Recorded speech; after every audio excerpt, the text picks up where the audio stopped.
జగిత్యాల జిల్లా కలెక్టరేట్ కార్యాలయంలో నిర్వహించిన ప్రోత్సవాలను వెల్కట్టూరు మండల జొగ్యం గ్రామస్తులు ఫిర్యాదు చేశారు.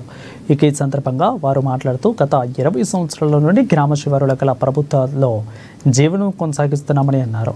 పట్టాలకు సంబంధించిన సర్టిఫికెట్లు వెల్కట్టూరు తహసీల్దార్ కార్యాలయంలో పెండింగ్లో ఉన్నాయని తెలిపారు. మంత్రి లక్ష్మణ్ కుమార్ స్పందించి సమస్యను పరిష్కరించాలని కోరారు.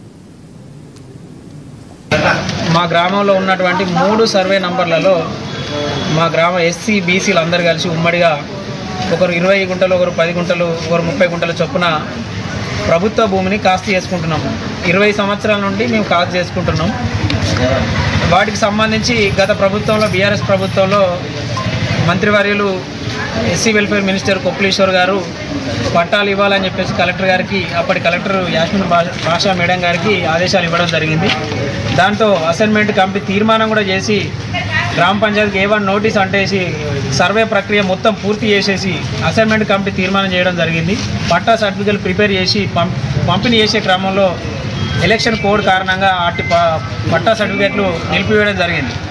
అయితే ఇప్పుడున్నటువంటి ధర్మపురి ఎమ్మెల్యే గారు, మంత్రి గారు అడ్లూరు లక్ష్మణ్ కుమార్ గారు కూడా మా గ్రామానికి వచ్చి బొడ్రాయి కాడ ఒక 300-400 మంది గ్రామస్తుల సమక్షంలో ఈ సమస్య గురించి ఏమని చెప్పారంటే, ఈసారి నాకు అవకాశం ఇవ్వండి, నేను కూడా అసైన్మెంట్ పట్టాలు